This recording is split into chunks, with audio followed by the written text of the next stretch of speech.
நம்ம இன்னைக்கு பள்ளிச்சிட்டுமின்ற படம் தான் பார்க்க போகிறோம். இந்த படத்துடைய ஒன்லைன் பார்த்தீங்கன்னாக்கா, இடுக்கில ஒரு ஊரில் அங்கே நடக்கிற ஒரு சோசியல் இஷ்யூவுக்கு இதுதான் நம்ம ஹீரோ போராடுறாரு.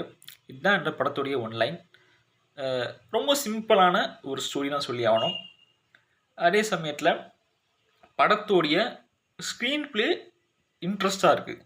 ஸ்கிரிப்டு கரெக்டாக மேட்ச் ஆகிருக்குன்னு சொல்லலாம். ஏன்னா ஸ்கிரிப்டு ரொம்ப புரியாத மாதிரி எழுதி வச்சுட்டு ஸ்க்ரீன் பிளேவை அதுவும் ரொம்ப தலை சுற்று மாதிரி எழுதி வச்சுட்டு ஒன்றுமே புரியாத இருக்கிறத விட சிம்பிளாக நீட்டாக ஆடியன்ஸ்க்கு என்ன சொல்ல வருமோ அது தெளிவாக போர்ட்ரே பண்ணியிருக்காங்க. அண்ட் இந்த படத்தில் மிகப்பெரிய ஹைலைட் பார்த்தோம்னாக்கா கைர் லோஹர். உண்மையிலேயே இந்த படத்துக்கு மிகப்பெரிய ஒரு அட்வான்டேஜ் தான் இப்போ அமைச்சிருக்காங்க. அவங்களுடைய ஆக்டிங்கும் பயங்கரமாக இருக்கான்னு சொல்லி ஆகணும்.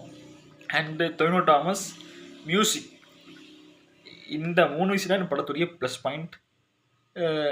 இந்த படத்துக்கு நீங்கள் போர் அடித்தா போகலாம். டெஃபினட் வாட்ச் மூவின்னு கேட்டிங்கனாக்கா எனக்கு சரியாக தெரில. திருப்பியும் சொல்கிறேன், போர் அடித்தா போகலாம். டெஃபினட் வாட்ச் கேட்டிங்கன்னா எனக்கு தெரில. Based on your decision. இந்த படத்துக்கு நம்ம 100க்கு 56 மார்க் போடலாம். It's all. தேங்க்யூ.